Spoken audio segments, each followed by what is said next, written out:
चलिए स्टार्ट करते हैं। ट्रायल ऑफ वारंट केसेस हम लोगों को देखना है। इसके ऊपर तक का हम लोग देख चुके थे। Trial of warrant cases bye magistrate के द्वारा वारंट केस का ट्रायल किस तरीके से चलाया जाएगा, चैप्टर 19 के तहत सेक्शन 238 से 250 इस बारे में डील करता है। 238 puts a mandate upon magistrate पे एक मैंडेटरी प्रोविजन है कि उसे सबसे पहले खुद को सेटिस्फाई करना पड़ेगा कि वो उसने सेक्शन 207 के प्रोविजन का कंप्लायंस कर लिया है, यानी कि पार्टीज को डॉक्यूमेंट रिसीव करवा दिया है। ट्रायल ऑफ वारंट केसेस दो पार्ट में डिवाइड है। पहला, जब केस पुलिस रिपोर्ट पे इंस्टीट्यूट होता है, और दूसरा जब केस पुलिस रिपोर्ट के अलावा फाइल किया गया है।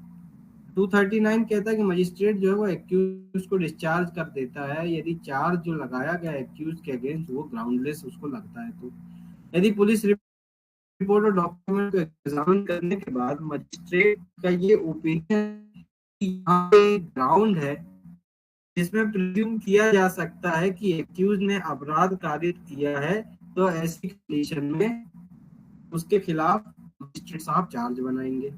241 बताता है कि यहाँ पे एक्यूज मजिस्ट्रेट के सामने गिल्टी प्ली कर लेता है। 242 कहता है कि यदि एक्यूज गिल्टी प्ली नहीं करता, मजिस्ट्रेट एक डेट फिक्स करेगा जिस दिन गवाहों को बुलाया जाएगा। इसके बाद कन्विक्शन और एक्विटल 248 में दे रखा है। वारंट केस के ट्रायल में या तो कन्विक्शन या एक्विटल मजिस्ट्रेट के द्वारा दिया जाएगा, वो सेक्शन 248 में। 249 कहता है कि एक्यूज को कंप्लेनेंट के एब्सेंस में डिस्चार्ज कर दिया जाएगा। एक सेकंड रुकिए।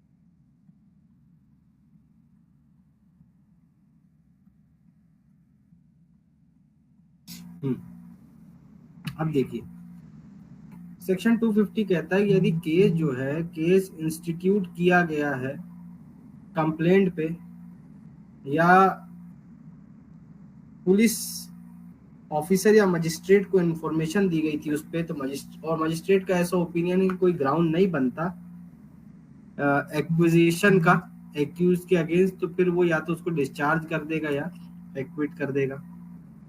ठीक है, जहां पे एक्यूजेशन किसी एक्यूज के खिलाफ प्राप्त होता है वो बिना कोई रीजनेबल कॉज के प्राप्त होता है, तो मजिस्ट्रेट जो है ऑर्डर करेगा कंप्लेनेंट या इन्फॉर्मेंट को कि भैया आप उसको पैसे भी दो। ठीक है, कंपनसेशन का ऑर्डर जो है वो उससे ज्यादा कंपनसेशन नहीं दिलवा सकता जितनी पावर उसको दी गई है। मतलब मजिस्ट्रेट पावरफुल है, जैसे जेएमएफसी 50,000 तक की, तो वो 50,000 से ज्यादा का कंपनसेशन नहीं दिलवा पाएगा। ठीक, इसके बाद trial of summon case by magistrate is provided under chapter 250 section 251 से 259। समन केसेस यानी कि जहां पे एक्यूज्ड को जेल भेजना या सेंटेंस देना जरूरी नहीं है, समन केसेस आपस में जल्दी भी शॉर्ट हो जाती है। सेक्शन 250 सीआरपीसी कहता है कि जहां पे एक्यूज्ड को लगता है कि वो गिल्टी प्ली करना चाहता है चार्ज में बिना मजिस्ट्रेट के सामने अपीयर हुए, तो वो मजिस्ट्रेट को फाइन का अमाउंट भेज दे और मजिस्ट्रेट जो है उसको कन्विक्ट कर देगा, उसके एब्सेंस में ही, उसको आने की भी जरूरत नहीं पड़ेगी। 253 जो है वो पेटी केसेस जो होते हैं उनसे डील करता है। समन केसेस में मजिस्ट्रेट जो है वो प्रोसीडिंग को किसी भी टाइम पे स्टॉप करके और जजमेंट प्रोनाउंस कर सकता है।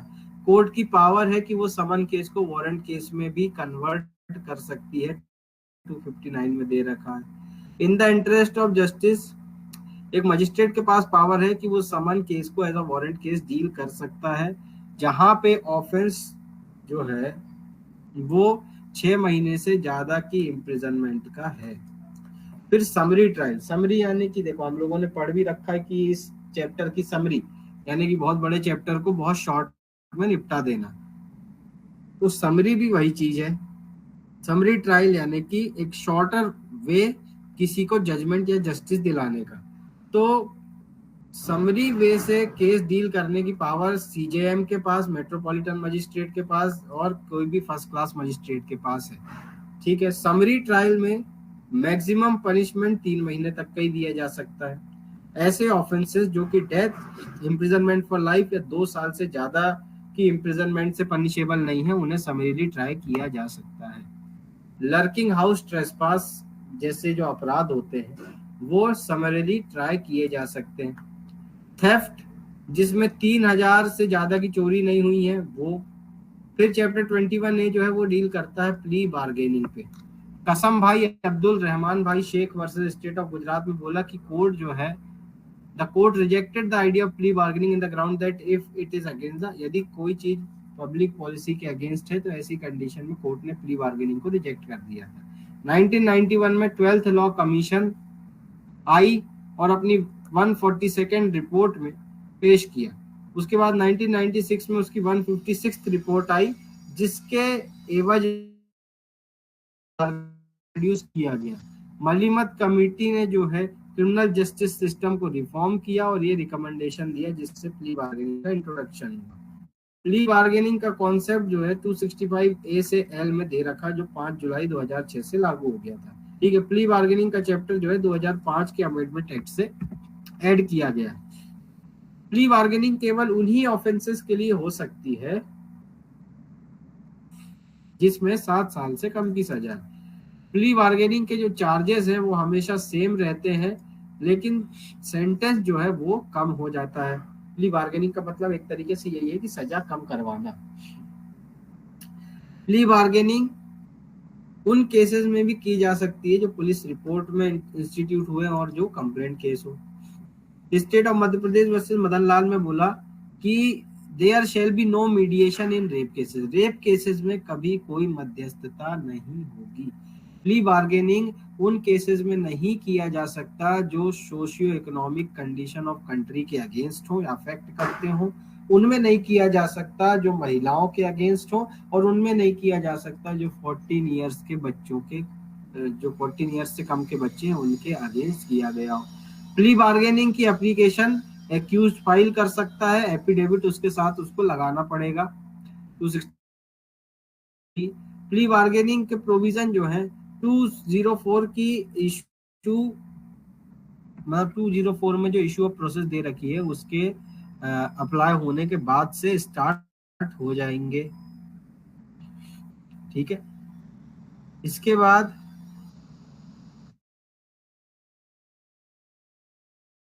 की एप्लीकेशन एक्यूज फाइल कर सकता है कोर्ट में जिस जगह पे उसका ट्रायल पेंडिंग चल रहा है। प्ली बार्गेनिंग की फाइल की गई है वॉलंटरी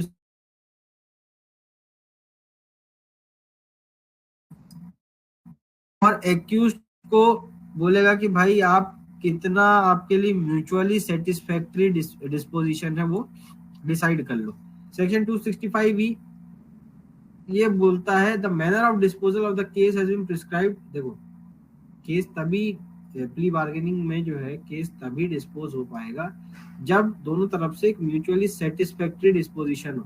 कोर्ट जो है कंपनसेशन अवार्ड कर देगा विक्टिम को डिस्पोजिशन के हिसाब से और उसके बाद पार्टीज को सुनेगा क्वांटम ऑफ पनिशमेंट के लिए, या चाहे तो सेक्शन 360 के तहत एक्यूज्ड को प्रोबेशन ऑफ गुड कंडक्ट या फिर एडमोनिशन पे रिलीज भी कर सकता है।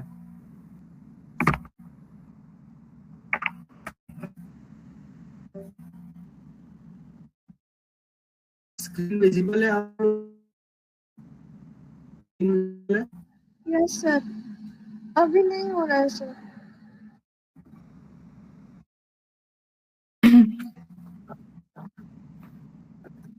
सर बीच बीच में ना 1-2 आप सेकंड के लिए चली जाती है स्क्रीन, अभी नहीं है। अच्छा अभी नहीं दिखा रही। 1-2 सेकंड के लिए चली जाती है बीच बीच में, बट फिर आ जाती है। अब दिख अभी रही आ है। गई कि नहीं? आ गई आ गई। ठीक। सेक्शन 265 जी कहता है नो अपील शेल लाई, कोई भी अपील लाई नहीं करेगी यदि प्ली बार्गेनिंग का कोई जजमेंट आता है तो।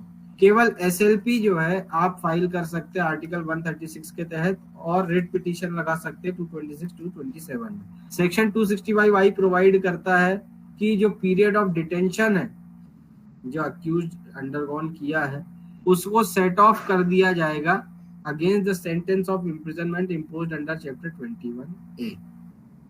ठीक।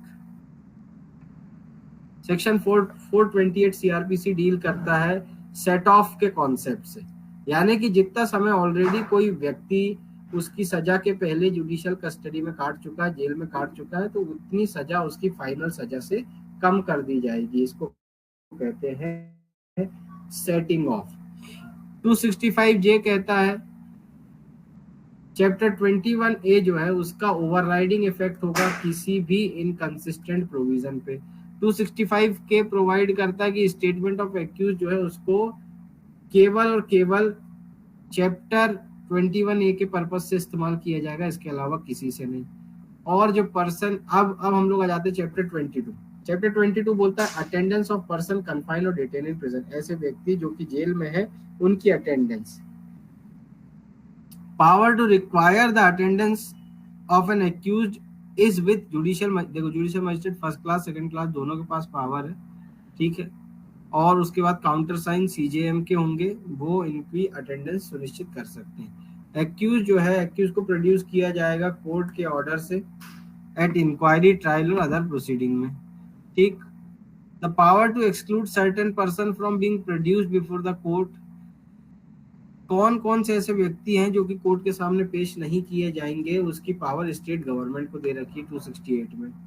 ऑफिसर इंचार्ज जो प्रिजन का होता है उसके पास भी पावर है कि वो चाहे तो उस एक्यूज को कोर्ट के, उस एक्यूज को अपने कैद से बाहर ना भेजे, ठीक है, कोर्ट के ऑर्डर को भी रोक सकता है 269। जहां कोई जगह जहां पे एक्यूज को प्रोड्यूस किया जाना है वो 25 किलोमीटर से ज्यादा दूर नहीं है जेल के, तो ऑफिसर इंचार्ज जो है वो फिर एक्यूज्ड को shall not abstain the accused where the accused is committed under trial, मतलब उसके बाद फिर वो उसे एक्यूज्ड को वहां से कोर्ट के सामने लेके आएंगे ही आएंगे। Power to issue commission for examination of a witness in prison is provided in 271 में दे रहा है कि भाई यदि कोई गंभीर हालत पे है, कोई ऐसी बीमारी के कारण है, तो ऐसे में कमीशन फॉर्म की जा सकती है और वो कमीशन जो है वो वर्क करेगी, ठीक है, विटनेस को एग्जामिन करने के लिए। चैप्टर 23 272 से 299 ये डील करता है एविडेंस इन इंक्वायरी और ट्रायल। इंक्वायरी और ट्रायल में जो एविडेंस, तो देखिए जो कोर्ट की लैंग्वेज है वो स्टेट हाई कोर्ट बताएगा। 273 बताता है कि जितने भी एविडेंस लिए गए हैं ट्रायल या अदर प्रोसीडिंग में वो हमेशा एक्यूज्ड या उसके प्लीडर की प्रेजेंस में लिए जाने चाहिए। समन केसेस में मजिस्ट्रेट जो है वो एग्जामिन करेंगे हर विटनेस को और एक मेमोरेंडम तैयार करेंगे कोर्ट की लैंग्वेज में। वारंट केस में हर विटनेस का एग्जामिनेशन लिखा जाएगा राइटिंग में, या तो मजिस्ट्रेट के द्वारा या ओपन कोर्ट में डायरेक्शन देके। समन केस में जो एविडेंस या समन केसेस, वारंट केसेस और कोर्ट ऑफ सेशन में जो भी एविडेंस होंगे वो मजिस्ट्रेट के द्वारा साइन किए जाएंगे और उसे फिर रिकॉर्ड में लगाया जाएगा।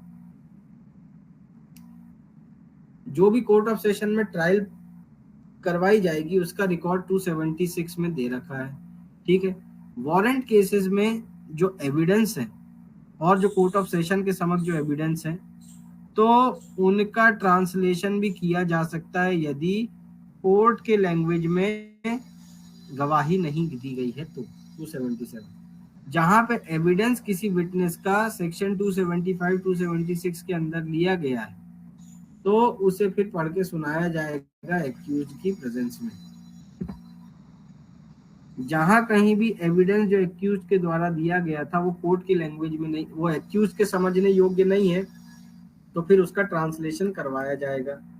280 सीआरपीसी बोलता है रिकॉर्डिंग रिमार्क्स, यदि जो विटनेस जिसको कटघरे में बुलाया गया वो किसी तरीके की बेइज्जती करना, किसी तरीके की गलत व्यवहार करना, ऐसा कुछ वो करता है तो फिर उसके अगेंस्ट कार्रवाई ली जाएगी, मतलब उसका मार्किंग की जाएगी कि ये कैसा उसका बिहेवियर था, कंडक्ट था। स्टेट गवर्नमेंट के पास पावर है कि वो डिटरमाइन करे सबऑर्डिनेट कोर्ट की लैंग्वेज को।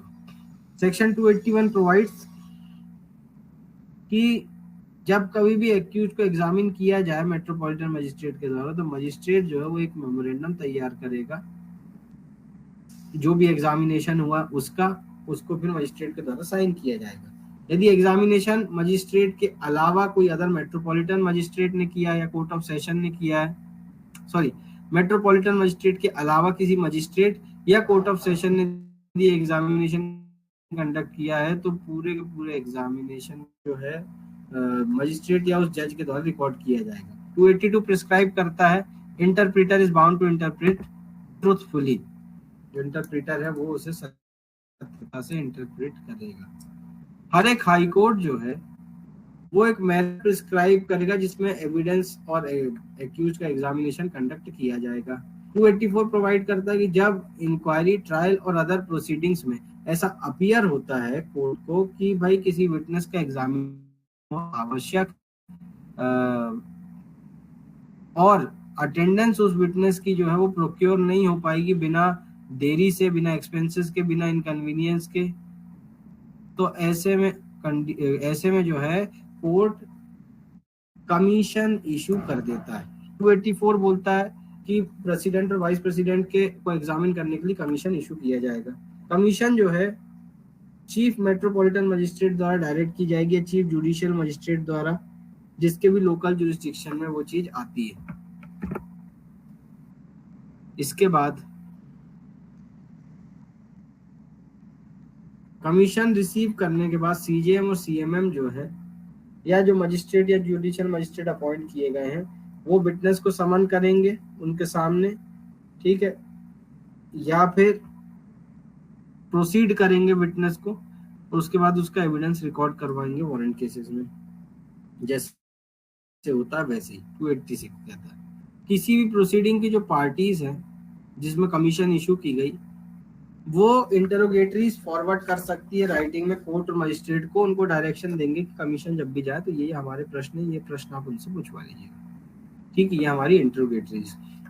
सेक्शन 288 सीआरपीसी का कहता है कि after commission issued under section 284, जब कमीशन इशू किया गया है 284 के अंदर, has been duly exercised and it shall be written together with the deposition of witness examined thereunder. ये कह रहा है कि भैया 288 सीआरपीसी बोलता है कि जब कमीशन इशू की गई 284 में, ठीक है, उसके बाद जब वो वापस आएगी तो वो जितने भी गवाहों के गवाही उन्होंने दी होगी उसके साथ उन्हें चीजें वापस करना पड़ेगा।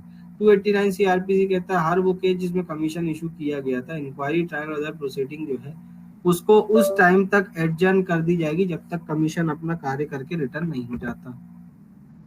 इसके बाद यदि सेवरल पर्सन कन्विक्ट किए गए जेएमएफसी के द्वारा रॉबरी के ऑफेंस के लिए तो फिर उन्हें डकैती के लिए भी ट्राई किया जा सकता है। 290 provide for execution of foreign commission. 290 जो है वो फॉरेन कमीशन के एग्जीक्यूशन की बात करता है। 291 जो है वो मेडिकल विटनेस की बात करता है।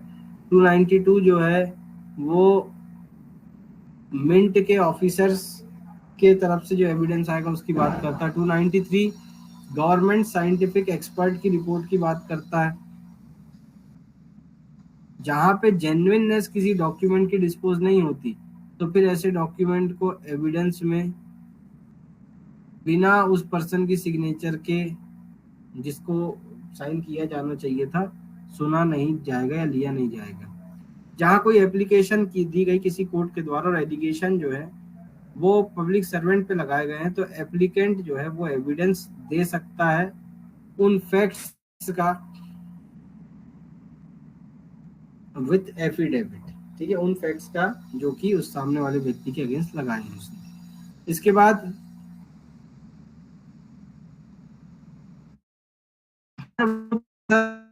एविडेंस जिसका एविडेंस एक फॉर्मल कैरेक्टर है उसे भी एफिडेविट के साथ लगा के दिया जाएगा।